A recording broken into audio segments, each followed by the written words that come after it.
আমি যখন ছোট ছিলাম তখন আপা রুমে আমায় থাকতে দিত। আপা আমায় প্রতি রাতে গল্প শোনাত, কিন্তু আমার বয়স যখন 14 তখন আমি ক্লাস 10-এ পড়তাম। তারপর থেকে আমার আপা আমায় তার রুমে থাকতে দিত না। আপা বলতো, তোর এখন বয়স হয়েছে, তুই তোর রুমে ঘুমা। আমার তখন কিছুই ভালো লাগতো না। একদিন আমি সন্ধ্যা হতেই আপার রুমের কাঠের নিচে শুয়ে রইলাম। রাত যখন গভীর হল, আপা তখন ঘুমে বিভোর।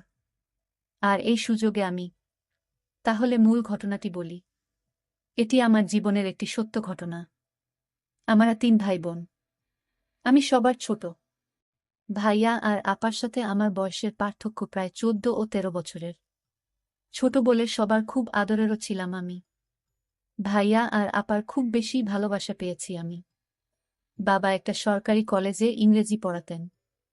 ভালোই নামডাক ছিল তার। বাবার চাকরির সুবাদেই শহরে আসা তার। আমার মা একজন গৃহিণী। বাসা ভাড়া, পড়াশোনার ব্যয় বাবদ খরচ পড়ত অনেক। তাই বাবা বাসায় ব্যাচ পড়াতেন। অনেক স্টুডেন্ট ছিল বাবার। 4 কামরার ফ্ল্যাটের একটা কামরা বাবার পড়ানোর জন্যই ফিক্সড ছিল। আমার যখন জন্ম হলো ভাইয়া তখন ক্লাস 10-এ পড়ে আর আপা সপ্তমে। আপা আর ভাইয়া সারাক্ষণ আমাকে নিয়েই পড়ে থাকত। আমি ছিলাম ওদের খুব আদরের ছোট ভাই। আমার সবুজ নামটা আপা আর ভাইয়াই রেখেছিলেন। আপার নাম সাদিয়া আর ভাইয়া রবিন। ভাইয়া অন্য সব ছেলেদের মতো বাইরে যেত না। কোনো আড্ডায়ও কখনো দেখা যায়নি তাকে। পড়াশোনায় ব্যস্ত থাকতেন সারাক্ষণ। আর বাকি সময় আপা আর আমাকে নিয়েই কাটত তার। আপা খুব শান্ত স্বভাবের ছিলেন। আপা অনেক সুন্দরীও ছিলেন। আগুন সুন্দরী যাকে বলে। আপাকে যে কোনো ছেলে দেখলে বিয়ে করতে চাইবে চোখ বুজে। বাবার মতো হয়েছিলেন। বাবার উচ্চতা, গায়ের রং, চেহারা সব আপার মধ্যে ছিল। ভাইয়ার মতো আপাও পড়াশোনায় ভালো ছিলেন। আমার আম্মা খুব সাধারণ একজন মানুষ। নিরেট ভালো মানুষও বটে। তার সন্তান আর সংসার নিয়েই তিনি পড়ে থাকতেন। আমি আর ভাইয়া বাবার হাইট ছাড়া বাকি সব দিক আম্মাকে নকল করে এসেছিলাম। আম্মার গায়ের রং কিছুটা চাপা ছিল। আমাদেরও তাই। বাবা ছিলেন প্রচণ্ড রাগী, গম্ভীর আর চুপচাপ একজন মানুষ। বাবাকে খুব কমই হাসতে দেখেছি আমি। ভাইয়া আমি বাবাকে অনেক ভয় পেতাম। তবে আপা বাবাকে ভয় পেতেন বলে মনে হতো না। বাবা আসলে আপাকে অনেক বেশি ভালোবাসতেন। আপা ছিল বাবার গল্প করার সঙ্গী। আপা বাবাকে রোজ সকালে খবরের কাগজ পড়ে শোনাতেন। বিভিন্ন খবর নিয়ে আলোচনাও করতেন দুজন। আমি আর ভাইয়া বাবার চোখ এড়িয়ে চলতে পারলে বাঁচতাম। তবে আম্মা আর বাবার মধ্যে খুব মিল ছিল। বাবা এত রাগী হওয়া সত্ত্বেও কখনো আম্মার সাথে উঁচু স্বরে কথা বলেননি। বাবা কোনো কাজ করার আগে আম্মাকে জিজ্ঞেস করতেন, রুনা তুমি কি বলো? এটা করলে ভালো হবে তো? আম্মা বলতেন, তুমি যা ভালো বোঝো তাই করো। আহা তোমার কি মতো? আর আপা যখন একটু বড় হলেন আম্মা বাবা দুজনই আপার সাথে পরামর্শ করতেন। আপা খুব বুদ্ধিমতী ছিলেন ছোট থেকেই। আমার বয়স যখন 8 বছর পেরোলে আম্মা অসুস্থ হয়ে পড়লেন। পর 2 বার অপারেশন করা হয়।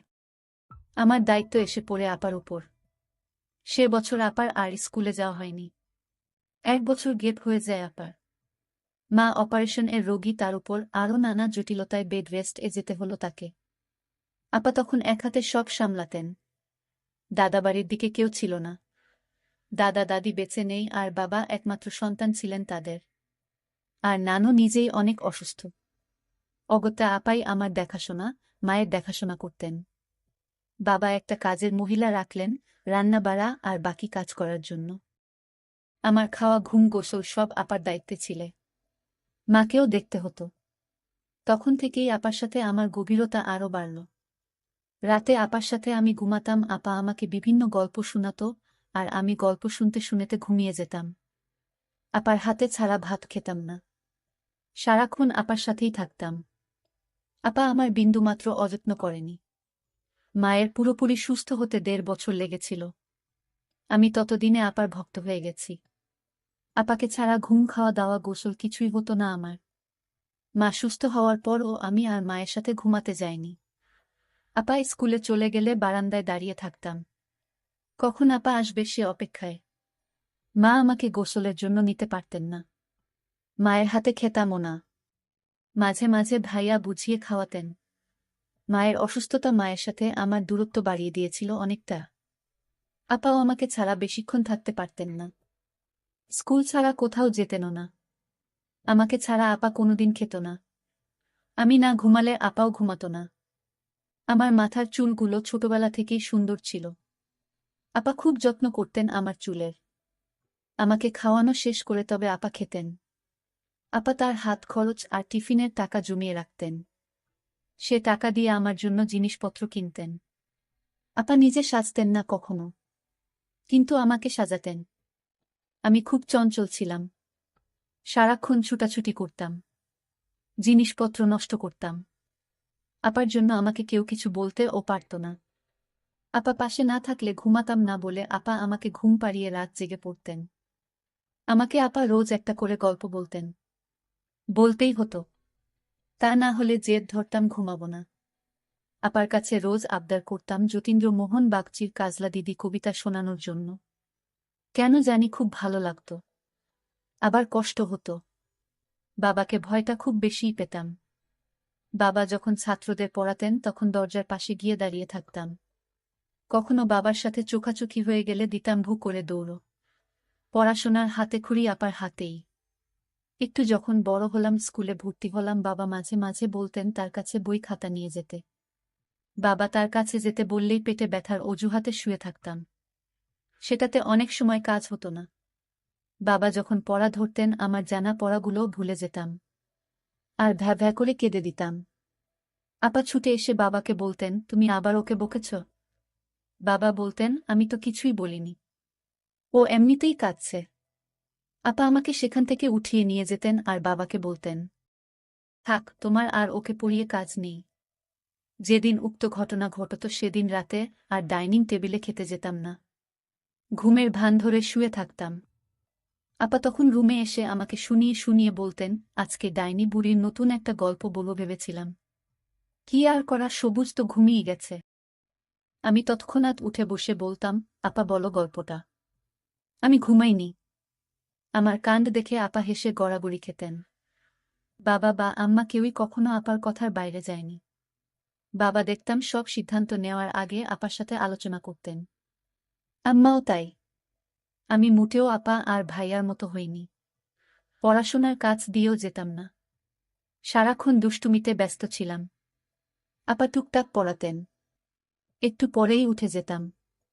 বই ছিঁড়ে কুটি কুটি করা ছিল আমার একটা অভ্যাস। পড়ার চেয়ে বেশি বইই ছিঁড়েছি আমি। ভাইয়া ততদিনে মেডিকেল এ চান্স পেয়ে চলে গেছেন অন্য শহরে। আপা বাবার কলেজেই পড়তেন। আমাদের বাসা থেকে খুব একটা দূরে ছিল না কলেজ।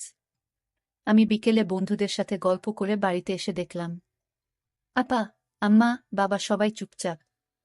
বাবা প্রচণ্ড রেগে আছেন, বোঝাই যাচ্ছে। আম্মা বারবার আঁচলে চোখ মুছছেন। আপাকে আস্তে করে জিজ্ঞেস করলাম, কি হয়েছে আপা? আম্মা কাঁদছেন কেন? আপা বললেন, তুই হাত মুখ ধুয়ে পড়তে বস।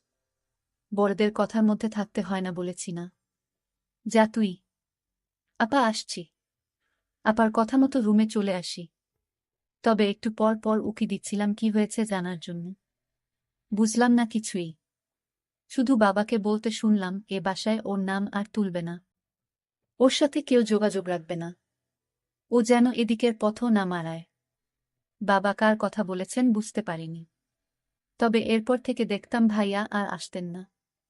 আম্মা আর আপা বাবাকে লুকিয়ে ভাইয়ার সাথে কথা বলতেন। আমাকে নিষেধ করতেন ভাইয়ার সাথে কথা হয়েছে সেটা বাবাকে না বলার জন্য। আপার কথা আমি অক্ষরে অক্ষরে পালন করতাম। আমি ধীরে ধীরে বড় হতে লাগলাম, এখন আমি ক্লাস 9-এ পড়ি। আমি আপাকে বলতাম, আপা তুমি আজ আমাকে গোসল করিয়ে দাও। আপা বলল, দেখ সবুজ, তুই এখন বড় হয়েছিস, এখন তুই নিজেই গোসল করতে পারবি। যা, তুই গোসলটা সেরে আয়, আমি তোর জন্য খাবারের ব্যবস্থা করছি। আপার কথা শুনে আমার খুব খারাপ লাগলো। আমি বলেছি, আপা আমি গোসল করব না। ভাতও খাইব না। আপা বলছিল, কেন, কি হয়েছে? তুমি জানো না কি হয়েছে, ইদানিং দেখছি তুমি আমায় আগের মতো স্নেহ করো না। গোসল করিয়ে তারপর আমাকে নিয়ে ভাত খেতে বসতা। আর এখন কিছুই করো না। আমাকে তুমি দিন দিন দূরে ঠেলে দিচ্ছ কেন আপা? আমার যে তোমায় ছাড়া কিছুই ভালো লাগে না। আপা বলল, তুই বড় হয়েছিস, এখন তুই নিজে নিজে সব শিখে নে। 2 দিন পর তো আমি বাড়ি চলে গেলে তখন তোর গোসল খাওয়া দাওয়া তোর করতে হবে। আমি আপুর কথা শুনে আপাকে বললাম, আমি তোমাকে কোনোদিন বাড়ি যেতে দিব না। আমাকে ছেড়ে চলে গেলে আমি কিন্তু মরে যাব বলে দিলাম। আমি এসব বলতে বলতে কান্না করতে লাগলাম। আপা বলল, ঠিক আছে, কান্না করিস না, চল তোকে গোসল করিয়ে দেই। আপা যখন আমায় গোসল করিয়ে দিচ্ছিল তখন আমার কেমন জানি লাগছিল। আমার শরীরটা ঘামতে শুরু করল। আপা জিজ্ঞেস করল, কিরে তোরে গোসল করালাম, তারপরও তুই এভাবে ঘামতেছিস কেন? আমি আমার ভাইয়ের কথা শুনে অবাক হয়ে হলাম। সবুজ এসব কি বলছে? সবুজ তো কোনোদিন এই কথা আমাকে বলেনি। আজ কেন বলল? আমি বুঝতে পারছিলাম ভাইয়ের মনে মনে কি চলছিল। যাই হোক, তাকে গোসল করিয়ে ঘরে এসে খাবার দিলাম। আমি বললাম, নে এবার খেয়ে নে। সবুজ বলল, না আমি খাবো না। কেন খাবি না? নিজের হাতে খেয়ে নে। আমি বললাম, আপা তুমি তোমার হাত দিয়ে ভাত খাইয়ে দাও। তোমার হাতে ছাড়া ভাত না খেলে আমার পেট ভরে না আপা। আমি আপার সাথে ঘনিষ্ঠ হতে লাগলাম। আর একটা সুযোগ খুঁজতেছিলাম, কিভাবে পাওয়া যায়। আমার কিছু করার ছিল না, ছোট ভাইয়ের বায়না আমি কিছুতেই ফেলতে পারলাম না। তাকে নিজ হাতে ভাতও খাইয়ে দিলাম। রাতে পড়া শেষ করে আপার রুমে গিয়ে শুয়ে পড়লাম। সবুজ, তুই এখন থেকে তোর নিজের ঘরে ঘুমাবি। তোর রুমে যা সবুজ। কেন আপা, আমাকে কেন এভাবে তাড়িয়ে দিচ্ছ? আমি তোমার রুমেই ঘুমাবো। বুঝেছি, এখন তুমি আর আগের মতো আমাকে গল্প শোনাও না, তোমার রুমে থাকতে দাও না। এটার কারণ এখন আমি তোমার বোঝা হয়ে গেছি। আরে না ভাই, তুই আমার কাছে কোনোদিনই বোঝা হবি না। তুই বুঝিস না কেন, তুই এখন বড় হয়েছিস। আমি কিছু বুঝি না, আমি এখানে থাকবো আপা। আমার একা একা ঘুমাতে ভয় লাগে। আপু তখন বলল, তোরে আমি বুঝিয়ে পারলাম না। ঠিক আছে, তাহলে চুপচাপ ঘুমা, বেন বেন করবি না। আমি মনে মনে ভাবলাম, ও হয়তো ছোটবেলা থেকে আমার আদরে বড় হয়েছে, তো তাই এখন আর আমাকে ছাড়া থাকতে চায় না। কিন্তু আমার এই ধারণা সম্পূর্ণ ভুল ছিল। আমার ভাই যে দিন দিন এত দুষ্ট হয়ে যাবে তা আমি ভাবতেই পারি না। আমি একদিন সবুজকে দেখলাম স্কুলে একটা মেয়ের সাথে গল্প করছে। আমি ভাবলাম, এই বয়সেই ভাইটা মেয়েদেরকে নিয়ে গল্প করে। সবুজ যখন বাড়িতে ফিরল, আমি তাকে জিজ্ঞেস করলাম, তুই মেয়েদের সাথে গল্প করিস কেন? সে বলল, আপা আমি একটা অঙ্ক বুঝি নাই, আর তাই আমার বান্ধবীদের কাছ থেকে অঙ্কটা বুঝে নিলাম। সবুজ আমার সাথে কতটা মিথ্যা বলেছে। আমি আজ তাকে বললাম, সবুজ, আজ থেকে আমার রুমে তোর থাকা বন্ধ। কারণ ইদানিং দেখছি তুই কেমন জানি হয়ে গেছিস। তোর নজর ভালো না, আমার রুমে থাকতে পারবি না। তখন সে আমার সাথে রাগ দেখিয়ে বলল, ঠিক আছে ঠিক আছে, আমি তোমার রুমে আর থাকব না আমি। কিন্তু সবুজ তা মুখেই রাগ দেখিয়ে বলেছিল, কিন্তু রাতে সে আমি শোয়ার আগেই কাঠের তলে লুকিয়ে পড়ল। এটা আমি কিছুতেই জানতাম না। আমি সবুজকে খুঁজতে লাগলাম, সবুজ তুই কই গেলি? সবুজের রুমে গিয়ে দেখলাম সবুজ নেই। সবুজ তো আমার ঘরের কাঠের নিচে শুয়ে রইল। তা আমি দেখিনি। আমি মাকে জিজ্ঞেস করলাম, মা সবুজ কোথায়? মা বলল, সবুজ তো আজ তো বলে গেল তোর ফুফুর বাড়িতে যাবে, আজ আসবে না। আমি মনে করলাম সবুজ কি আমার সাথে রাগ করে চলে গেল। কিন্তু বন্ধুরা, সবুজ যায়নি। সবুজ আমার রুমে কাঠের নিচে শুয়ে আছে। কেন শুয়ে রইল তা জানতে পারবেন, এবং আমার সাথে কি করতে চায়।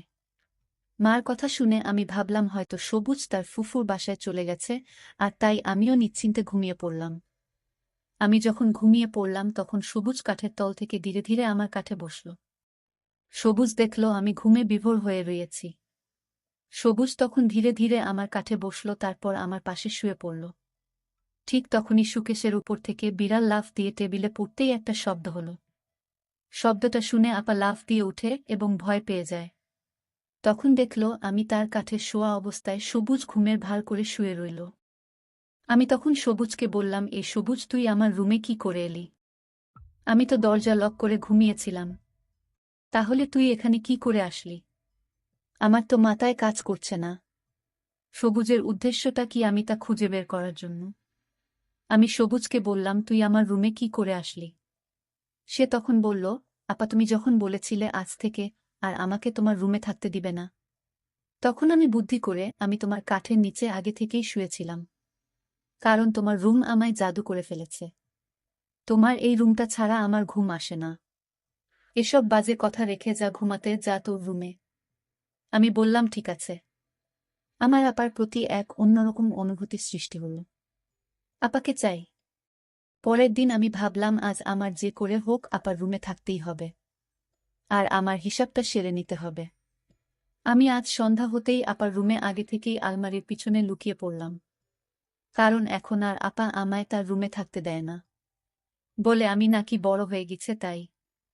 আপা তখন খাওয়া দাওয়া শেষ করে আপার রুমে ঘুমাতে এলো। রাত যখন গভীর হলো, আপা যখন ঘুমিয়ে পড়ল, আমি আলমারির পিছন থেকে আস্তে করে বেরিয়ে আসলাম। আমি ধীরে ধীরে আপুর কাছে গিয়ে শুয়ে পড়লাম। আপু তখন গভীর ঘুম ঘুমাচ্ছে। এর মধ্যেই হঠাৎ আমি লক্ষ্য করলাম রুমে জানালা দিয়ে একটি ছেলে পিস্তল হাতে নিয়ে জানালাটা এক ধাক্কায় ভেঙে দিল। তার হাতে এত শক্তি ছিল। আমি তখন ঘুমের ভান করে শুয়েছিলাম আপুর পাশে। ছেলেটি এসেই আপুকে আঘাত করবে এই মুহূর্তেই আমি তার পিস্তলটা হাতে ধরে ফেলি। তখন ছেলেটি আমায় এক ধাক্কা মারল, আমি আপার উপরে পড়ে গেলাম। আপা তখন জেগে গেল। ছেলেটি আমাকে তুলে একটা থাপ্পড় মেরে দেয়ালে ফেলে দিল। আমি তখন একটা পাথরের বল দিয়ে ছেলেটি মাথায় আঘাত করলাম। ছেলেটি তখন দৌড়ে পালিয়ে গেল। ছেলেটি আপার ক্ষতি করতে চেয়েছিল, কিন্তু ভাই হিসেবে আমি আপাকে ছেলেটির হাত থেকে রক্ষা করলাম।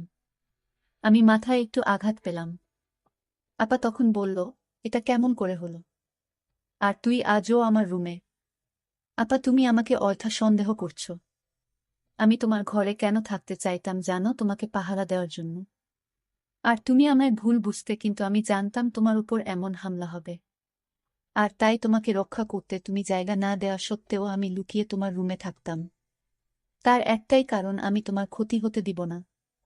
তোমার যদি আজ কিছু একটা হয়ে যেত তাহলে আমিও মরে যেতাম।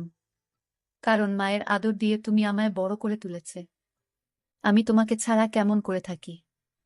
আপা তখন আমাকে জড়িয়ে ধরে কান্না শুরু করল আর বলতে লাগলো, তুই আমায় এত ভালোবাসিস, আজ তোর নিজের জীবন বাজি রেখে নিজের বোনকে বাঁচাইলি। আমি হাও মাও করে কান্না করে বললাম, আপা আমি তোকে কিছুতেই হারাতে দিব না। যেদিন ওই ছেলেটি আমাকে হুমকি দিয়ে বলেছিল তোর বোনকে বিয়ের প্রস্তাব দিয়েছিলাম, আর তাই তোর বোন আমাকে থাপ্পড় মেরেছিল, এর প্রতিশোধ আমি তোর বাড়িতে গিয়েই নিব। আর তখন থেকেই আমি তোমার রুমে থাকতে চেয়েছি, কারণ আমি জানতাম ওই ছেলেটি যে কোনো সময় রুমে এসে তোমার ক্ষতি করতে পারে।